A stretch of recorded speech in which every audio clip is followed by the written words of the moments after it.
If war is so incredibly destructive and, just ruinous, why has almost every civilization in human history fought one? It really feels like the ultimate paradox of human behavior. You would think a species capable of such advanced cooperation would look at the sheer devastation of conflict and just universally agree to avoid it at all costs. It really would. I mean, when you look back at history, it often feels like a never-ending reel of battles and dates and generals. We are taught to view human progress as just this timeline of who conquered whom. But today, we are going to look at human history from a completely different angle. We're stepping away from the battlefield entirely to look at the underlying mechanics of why these conflicts actually ignite in the first place. Welcome to the Missing Lessons, where we explain what school never did. Yeah, our mission for this deep dive is to strip away the dates and the battle tactics. We are not going to talk about flanking maneuvers or, supply lines. We want to examine the fundamental root causes of war. Exactly. We are talking about human behavior, competition, resources, fear, and power. And to do that, we are pulling from a really fascinating stack of research. We have a geopolitical analysis on why wars happen. We've got an essay on the root responsibilities of conflict. And to ground all this high-level theory in actual human experience, we are also looking at a deep historical review centered on everyday people. And when you put all of this research together, it completely flips one of our biggest assumptions upside down. You mean the assumption that war is just the default state of humanity? Yes, exactly that. We're totally conditioned to think that violence is just our natural resting state. But the research points out that the opposite is actually true. Peace, not war, is the historical norm. The problem is that we suffer from this massive cultural selection bias. I mean, we only write history books about when peace fails. Right, because nobody writes a blockbuster book about two countries just getting along for 100 years. Precisely. And there is this incredibly powerful analogy from the research that I think you'll appreciate. Studying international relations by only looking at wars is like an intensive care doctor who spends every waking moment surrounded by critically ill patients. After a while, that doctor starts to forget that humanity's natural state is actually good health. Ah, that makes total sense. If you only ever look at the sick, you lose all perspective on the healthy. And I guess when we lose that perspective as a society, we fundamentally misdiagnose the disease. We start thinking conflict is just inevitable. I love that framing, and there is actual historical proof for this. Just think about how we all learn about World War I in school. We're taught about the leaders who sleepwalked into the conflict, right? Right. We hear about the bumbling diplomacy, the ancient hatreds bubbling up, the massive stockpiling of weapons. Yeah, it's always presented like a powder keg that was just destined to explode. Exactly. But what history class conveniently forgets to mention are all the times those exact same leaders successfully managed massive crises without firing a single shot. The near misses are usually completely left out of the syllabus. Wait, really? Like what kind of near misses? Well, just in the 15 years before 1914, there were several continental wars that almost happened but didn't.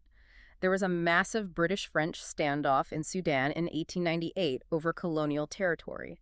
Russia literally captured British ports in 1900. Austria seized Bosnia in 1908.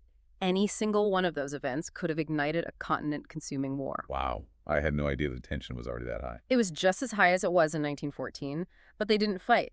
Because fighting is ruinous, nations and leaders actually do their absolute best to avoid open conflict.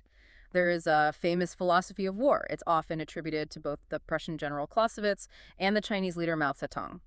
The core idea is that politics is war without bloodshed, while war is politics with bloodshed. So they're saying that war isn't just mindless violence, it's actually just a form of bargaining, like a negotiation carried out through force. Exactly. It's violent bargaining. But let's unpack that for a second, because this is where the game theory gets really interesting.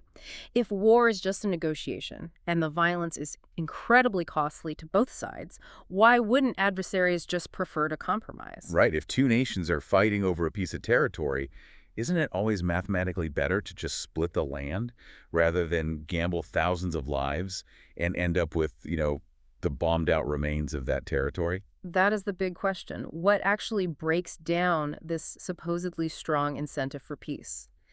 Analysts outline 5 specific ways the normal incentives for compromise completely fail.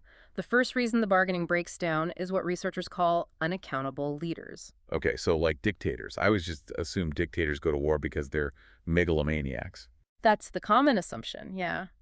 But the math here is a bit more calculating.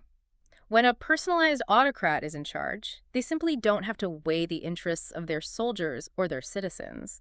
The autocrat doesn't bear the physical or economic costs of the fighting. The citizens pay the price. Right, because in a functioning democracy, if a leader starts a ruinous war, they just get voted out. The cost is internalized. Exactly. For a dictator, they can pursue their own aggressive agendas without facing that immediate accountability. They get all the potential upside of conquering new land, while the civilian population absorbs all the downside. But of course, even democratic, accountable societies choose to go to war, which leads to the second breakdown in bargaining, ideological motives. So this is when a society decides to pursue something totally abstract, right? Yes, they become willing to pay the parable mathematical price of war in pursuit of an intangible goal. You can't split an abstract concept down the middle the way you can split a piece of land. If the goal is God's glory, or a pure nationalist vision, or the concept of freedom, the normal negotiation tactics just fail. That makes me think of the American revolutionaries. By any logical metric, taking on the massive British Empire was a terrible gamble. Oh, the ruin and risk were astronomical, but they were willing to absorb that cost, partly in pursuit of an ideal. The math of compromise doesn't work when one side values liberty more than their own economic survival, which naturally flows into the third reason peace fails: biased systems. Let me guess, this is the echo chamber effect. You nailed it. Even if a society isn't inherently ideological, human beings have a terrifying ability to cling to mistaken beliefs. Entire political systems can become completely insulated from the truth. You get psychological overconfidence. You get institutional yes men who are absolutely terrified to give the leader bad news about their military readiness. And I imagine alongside that, you get the complete demonization of the opponent. Exactly. When you underestimate the ruin of war, overestimate your own chances of a quick victory, and assume your enemy is weak and cowardly, that bias carries you right over the cliff. You stop bargaining because you falsely believe you can take everything for free. Wow. Okay, so we have unaccountable leaders, ideology, and biased systems. What's the fourth reason? The fourth reason revolves around uncertainty. There's a poker analogy from the game theory research that really clicked for me here. Say you and I are playing Texas Hold'em. In the murky run-up to a war, I don't actually know your true military strength. I don't know your resolve or how much pain your citizens are willing to endure. And I have every reason to bluff you. I mean, I want to project maximum strength to extract a better deal at the bargaining table without actually having to fight. Exactly. So, as the player on the other side of the table, what do I do? Any poker player knows that amid all this uncertainty, the optimal strategy isn't to just fold every single time you raise the bet. If I fold every time, you will just bluff me into total bankruptcy. But you also can't call my bluff every single time because eventually I'm going to be holding a royal flush and you'll be destroyed. Right. So the mathematically optimal strategy, the only way to survive in a game of incomplete information, means that occasionally you have to gamble and attack. You have to force the opponent to show their cards. Sometimes war happens simply because it is the tragic mathematical outcome of navigating an opponent's bluff. That is a really sobering thought. It makes it sound so mechanical. It really does, and that leads to the final breakdown in bargaining: unreliable commitments. This is all about the terrifying dynamic of shifting power. Let's say we have a declining power facing a rising power. The declining power looks at the trajectory and realizes they're going to be significantly weaker 10 years from now. Okay, so they're on a ticking clock. Yeah. Do they decide to attack today then? Like, do they pay the cost of war right now to lock in their advantage before the rising power gets too strong? That is exactly what happens. Wait, but why wouldn't the rising power just sign a treaty? Like, why not just promise not to attack once they get stronger so they can both avoid the cost of war right now? Because there is no global police force to enforce that contract. The commitment is unreliable by definition. Once the rising power actually gains that strength, they have every incentive to tear up the treaty and rewrite the rules. Knowing this, the declining power attacks preemptively. That is fascinating. Now, before we move on, we should probably pause and contextualize this for you listening. When analysts apply these frameworks to modern conflicts, say the ongoing war between Russia and Ukraine, they do so strictly as an analytical tool. Yes, that's a crucial point. We are completely impartial here. We aren't endorsing any political viewpoint or taking sides on current events. We're simply looking at the mechanics of how researchers use modern examples to illustrate a breakdown in bargaining, like the fear of shifting power or unreliable commitments. Right. The goal is just to understand the mechanics, neutrally and factually. Exactly. But here's where I want to pivot. Game theory is fascinating, but it really only explains the cold, calculating math of war. It's pretty sterile. What about the messy human drivers? If war is so costly, how do leaders actually convince millions of ordinary people to march into the meat grinder? That's a huge question, because the citizens are the ones paying the price, not the game theorists. Right. And historical analysis provides a lot of clarity here. It points out that greed is often the true hidden motivator for conflict. We are talking about basic greed for arable land, food security, or precious minerals. But you can't exactly put that on a recruitment poster. You can't tell a mother you're sending her son to die so the state can secure a copper mine. No, you definitely can't. So that greed is frequently masked by noble arguments. Leaders claim they're going to bring democracy to a suffering people or protect a vulnerable minority across the border. It's significantly easier to sell a war of liberation than a war of resource extraction. That makes sense. But there's an even darker tactic leaders use to rally a population. You're right. Oh, yes, the defamation playbook. The historical records outline this incredibly cynical tactic. To align their own citizens and crush any domestic resistance, leaders will deliberately defame a foreign population. They spend years characterizing them as primitive, aggressive, and an imminent danger to the homeland. You really have to ask what the domestic benefit is for the leader doing this. I mean, usually the citizens at home are suffering from economic poverty, inequality, or bad governance. Exactly. Creating a terrifying outside enemy is the ultimate distraction. It creates what researchers call a war society. If the nation is supposedly under existential threat from these defamed outsiders, then any citizen who criticizes the government's economic policies is instantly branded as a traitor to the nation. Wow, so it's a way to maintain absolute power through intimidation.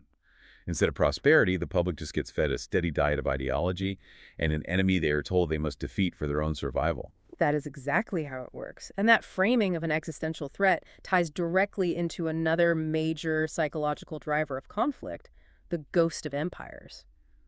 Research dives deeply into how the psychological inability to accept the loss of an empire drives historical conflict over and over again. So we're talking about nations developing this deep, toxic nostalgia for past greatness. Yes, it's a recurring pattern. You see elements of it in Brexit in the UK, in the neo-Ottoman policies emerging in Turkey, and very clearly in Russia's reaction to the collapse of the Soviet Union. It's so dangerous because of how those demographic and territorial shifts are interpreted.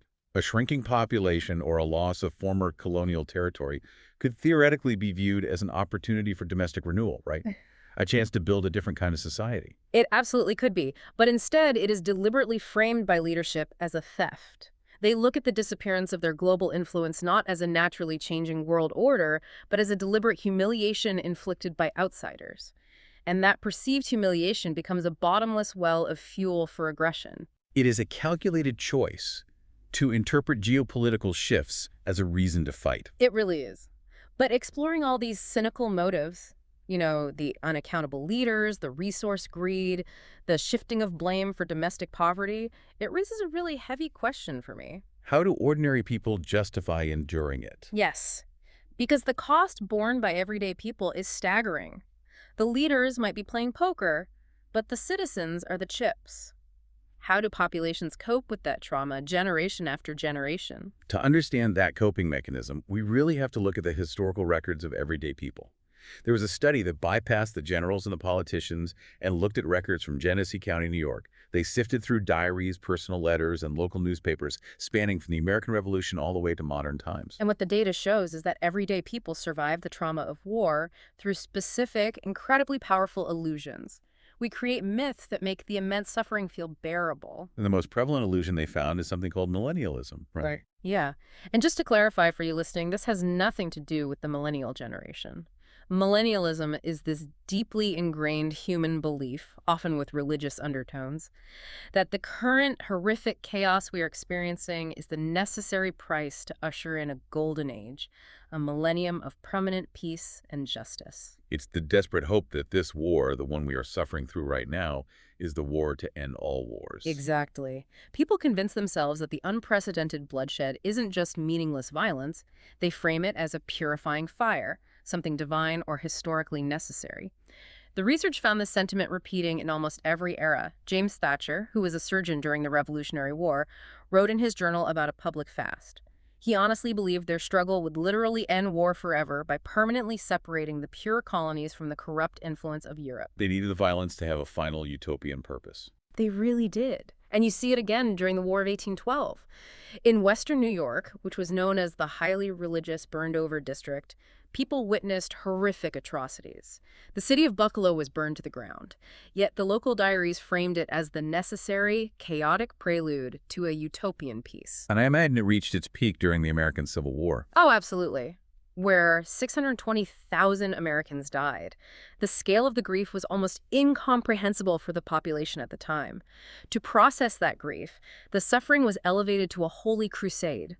People believed the terrible swift sword of disorder was a literal divine judgment designed to cleanse the sin of slavery from the continent forever. Because if the violence didn't have a final cosmic purpose, the loss of 500,000 young men would be psychologically impossible to bear. It's a profound defense mechanism, and it pairs seamlessly with another recurring delusion that researchers identified, the technology myth. This one is fascinating because we are still doing it today. Throughout history, people have convinced themselves that modern weapons have become simply too destructive to ever use again. Right, like during the Civil War, people believed the deadly accuracy of new rifled muskets would make mass infantry charges impossible, effectively ending war. Exactly. And then in 1900, a prominent commentator looked at modern artillery and the early machine guns and confidently declared that mutual annihilation made war a thing of the past. Then we had the Kellogg-Briand Pact in 1928, where nations literally tried to just outlaw war by signing a piece of paper. And of course, the atomic bomb. We constantly tell ourselves that technology has finally made war obsolete, that the cost is finally too high for the poker players to bluff. But technology never actually stops the underlying human drivers of conflict. It just breeds new technology. And eventually, for the individuals actually doing the fighting, these illusions shatter. It leads to a crushing realization of futility. Is there a specific story from the research that highlights that? Yeah, the story of Howard Zinn is incredibly poignant here. Zinn was a bombardier during World War II. Just weeks before the war in Europe ended, with the Soviet army already in Berlin and the Nazis essentially defeated, Zinn participated in the bombing of a French seaside resort town called Royan. Wait, if the war was basically over, why were they bombing a resort town? That's the tragedy of it. The mission went ahead despite the war being effectively over. They used new, devastating technologies like napalm. 45 American airmen died in that raid, alongside countless civilians. Years later, Zinn reflected on it and realized the underlying reasons for the mission weren't rooted in military necessity at all. So what was it driven by? It was driven by pride, military ambition, and the cynical desire to test new weapons on a live target. All the illusions of a righteous, purifying war fell away, leaving just the tragic reality of unchecked power. That is heartbreaking. The idea that so much loss was driven by ambition rather than necessity. And if we connect this back to you, the listener, this isn't just some dusty historical anecdote. We still cling to these same hopes today. We really do. We constantly hope that human beings can be educated to desire peace. We lean on things like the social gospel, which is the belief that we can apply ethical teachings directly to society to legislate away suffering in war. We build institutions, we draft international law, we lean on moral reform. We want to believe we've evolved. Yet we live in a world where unchecked, centralized power repeatedly forces citizens into conflict. As long as leaders remain unaccountable, and as long as they can exploit our fear and our greed, the threat of the bargaining process breaking down remains. So synthesizing all of this, from the game theory of autocrats to the diaries of everyday people, what is the ultimate takeaway here? The core lesson is that war is never just an inevitable, natural explosion of human aggression.